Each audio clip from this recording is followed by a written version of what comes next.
holiday. ASMR.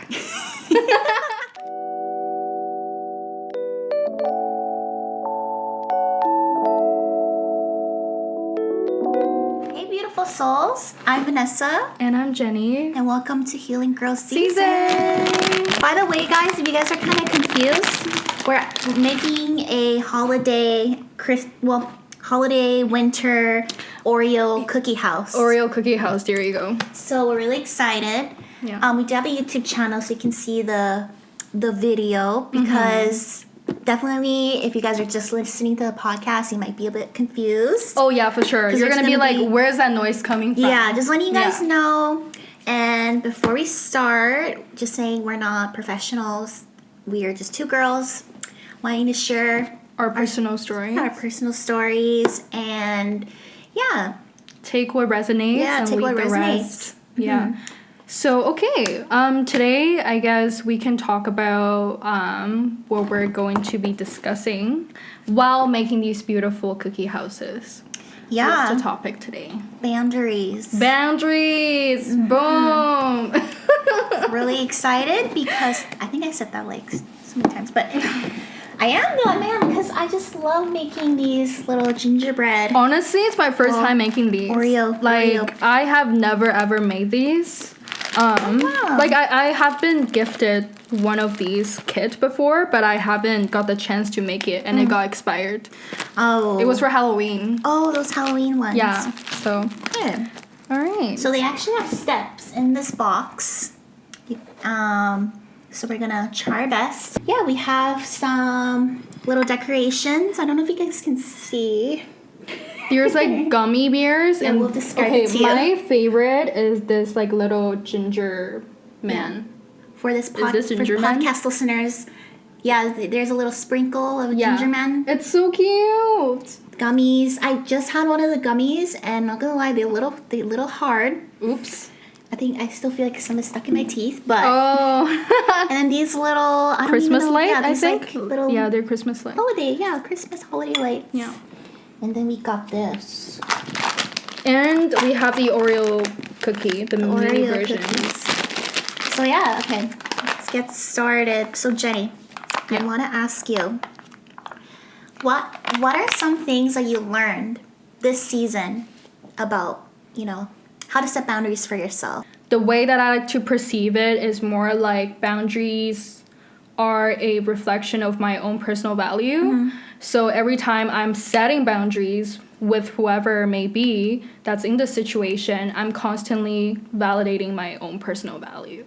So I think some ways that I've learned this season is by validating myself first. Mm-hmm. When there's a situation that I feel like, sometimes when you're hesitant whether or not to say the stuff that you want to say because you're not sure how the other person will react to it, right? Yeah. But at the same time, you have to realize it's not your responsibility.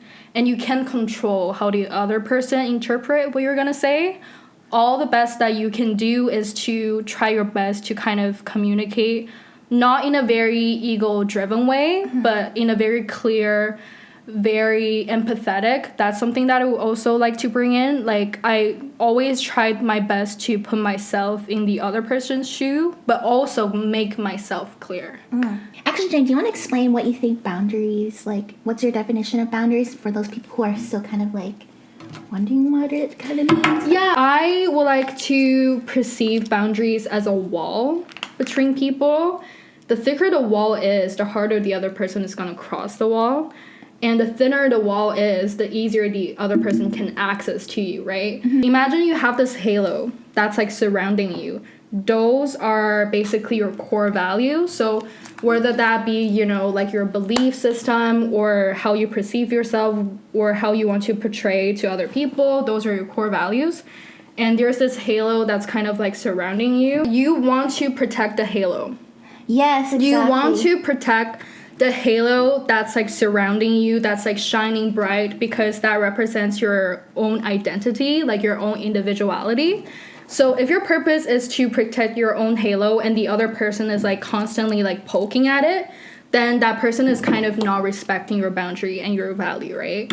So that's when like the thicker the wall it is, the thicker the boundary happens. Like, you need to assert yourself, whether that be, you know, like, you can, I don't know, like, set up a call with that person, like, tell them right away, or you can, I know some people tend to, like, withdraw from the situation, and they would like to process things in their own time, and then they go back to the situation. So whichever, you know, way that you feel comfortable and authentic to yourself. You know, it's something like, it could be, your values could be really special, like really mean a lot to you. So yeah, now to add on to that, I think like boundaries is kind of like protecting your energy, you know? There are people out there who do not have good intentions for other people, and that's when you have to set, because one thing I noticed, one thing I learned is when you don't set boundaries for yourself, and you kind of just let yourself freely, like, kind of be,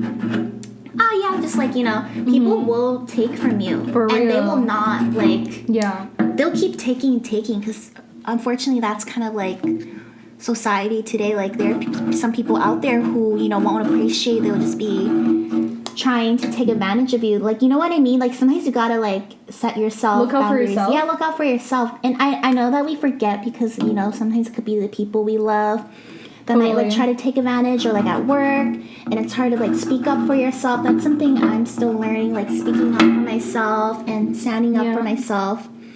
But yeah, it's I think it's really important, because I used to never have boundaries. I think, like, for me, especially in relationships, I had a hard time, like, setting boundaries, because, like, I think in my earlier stage, like, I had a very low self-esteem, so I kind of was mentally craving for love, like, externally, and I feel like my voice didn't matter that much. Like, I feel like my own opinion didn't matter that much, so I always put the other person above me. Like, I feel like, oh, like, if I say something, they're gonna leave me. Like, if I actually, like, show my own flaws, or, like, being assertive, then they're gonna really see my flaws, and then they're going to abandon me.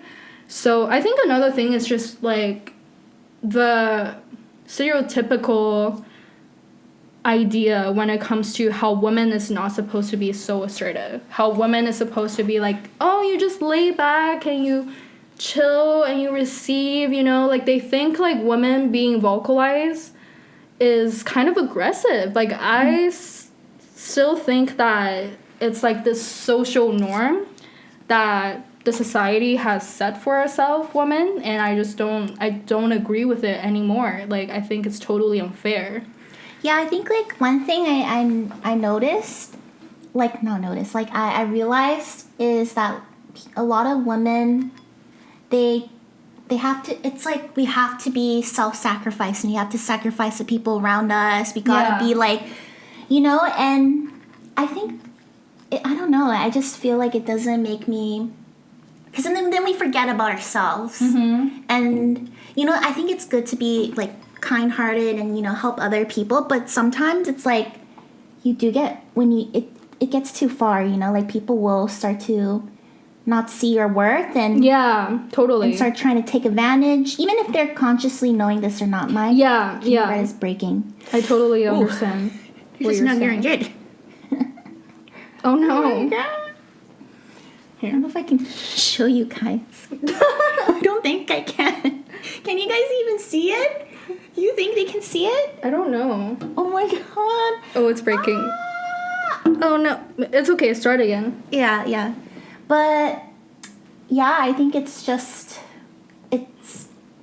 something that, like, women, I think us growing up, I mean, in our culture especially, you know, some, like, for instance, they always say, oh, get married and then be a stay-at-home, do this wife, stay-at-home wife. And not saying, like, oh, people who are stay-at-home, it's just, like, you know, if you have goals and stuff that you want to do for yourself, like, you know, go for it. But the ones that they're like, oh, this is, like, the only way. Yeah. It's like, I don't know, like, it makes me think about life, about things, because it's like, you know, I think we deserve more than just one option, you know, at least like with my culture. But now we're, at least for me, my family, they're very open. They said, if you want to be a stay-at-home wife, you can be a stay-at-home wife, or if you want to follow your goals, and if your partner's okay, like, we're fine with that too.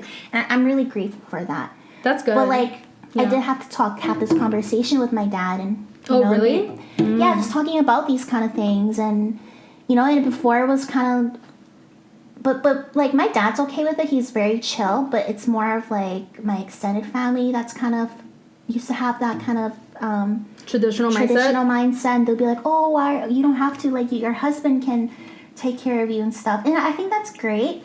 But if you have like goals for yourself, and you know, deep down in your like heart, and like that fires you up, like, go for your goals, you know. Yeah, totally. Like, don't just settle.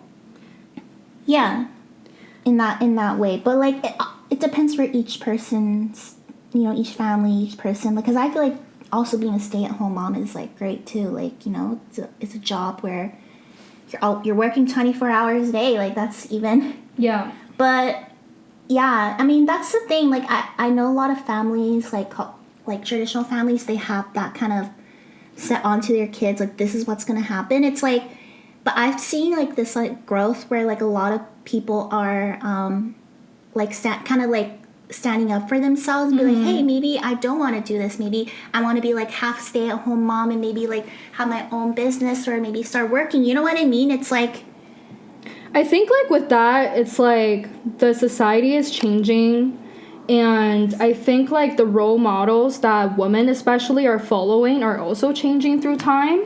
I think me growing up, I haven't really seen a lot of female models that are an entrepreneur. They are a mom, and like, you know, she could be an artist. Like, I haven't witnessed any model that are like that has been juggling multiple interests at the same time while being a mom.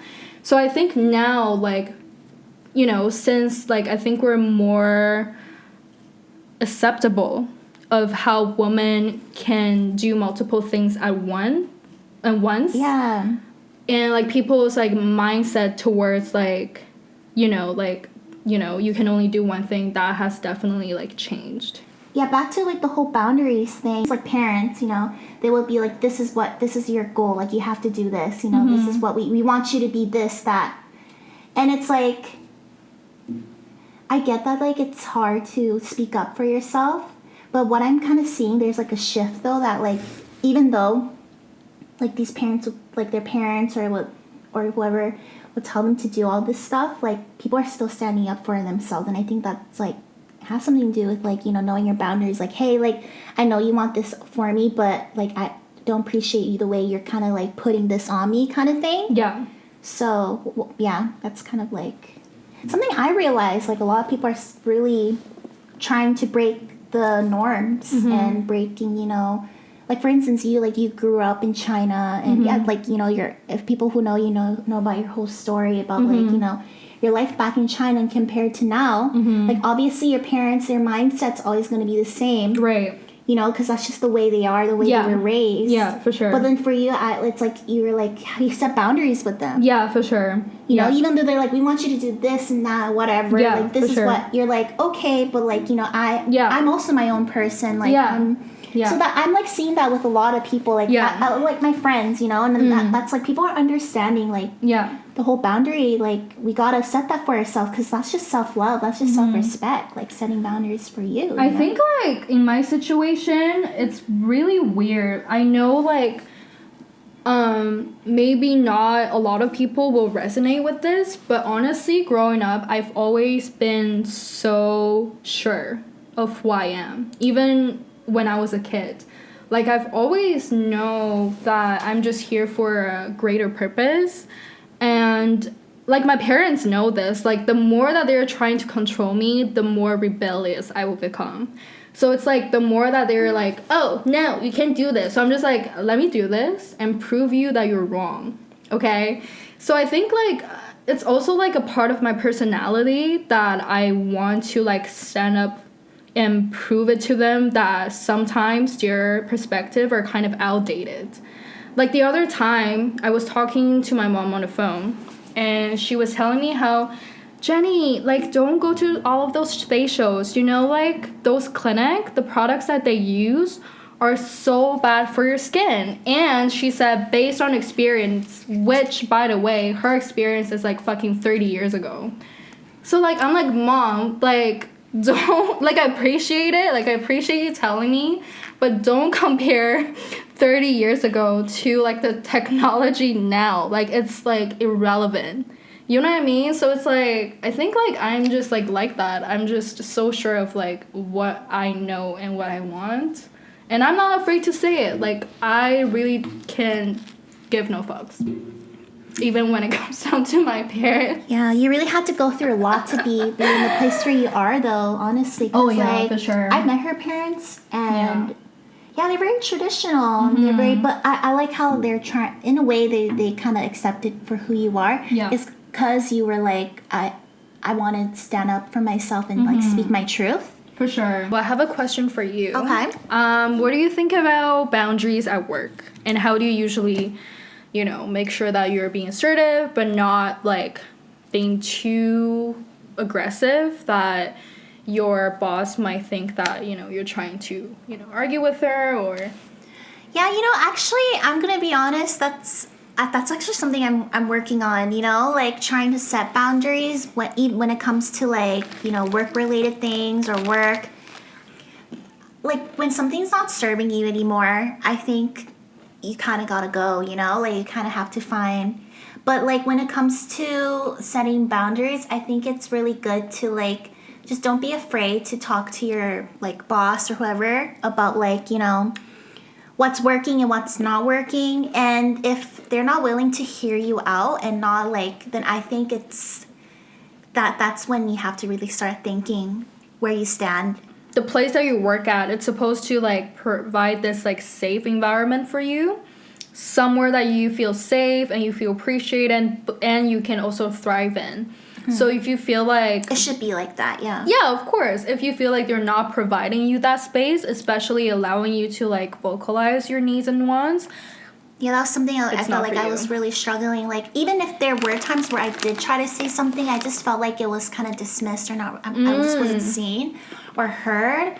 Or I just don't know. I just felt that you know, like, I just didn't really belong anymore. Like, at least, like, my past work experience. Right. But, you know, like, all love at the end, you know, just love and light, like, just sending good vibes to every, like, you know, to my workplace still. But I just feel like, you know, it's a hard thing because sometimes if you personally know the boss, like, we're talking about small businesses. Like, because we both worked at a small business. For sure. And we also, like, been through a similar situation. But yeah, what do you... Yeah, I think it's extremely hard because you actually get to know that person. Exactly. You get to know, like, what's going on behind the scene, what's going on in their personal life. So you slowly but surely establish that very intimate work relationship and on a personal level, right? So I think what's hard for me is because I'm always so, like, optimistic when it comes to situation like that. So I think, like, the good side of Jenny is always taking over the other one, and I keep making excuses. That's another thing. Like, I kept making excuses.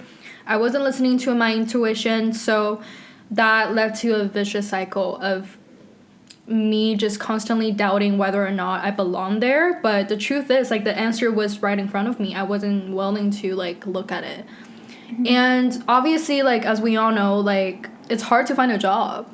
So, to be honest, like, Vancouver, it's easier to stay in a job. Even though sometimes you know that, like, you know, it might not be for you, or if you're, like, doubting whether or not you should leave, you always want to have that sense of financial security because it's so expensive living here, right? It's not guaranteed that after you leave the job, like, you're gonna find a new one because it's so hard. It's so hard out here. But, yeah, I'm glad that we both kind of speak up for ourselves. I think that's like, it's really interesting because, like, boundaries, it's like in like, you gotta set that in relationships, you know, friendships, a lot of aspects in your life. Now my question to you is how do you do boundaries when it comes to relationships? Or it doesn't always have to be like friendships or, like, you know, close friendship relationships, right, where you can tell your relationship. Okay, well, Oh my god, we. so like, okay, so in the past, I was honestly struggling with setting boundaries a lot because I think the way that I perceived my self-worth, the way that I perceived, like, you know, the importance of my own voice, I was dismissing it by myself. Like, I wasn't validating myself. Like, I felt like, you know, maybe after I voiced my concern, the other person will leave me.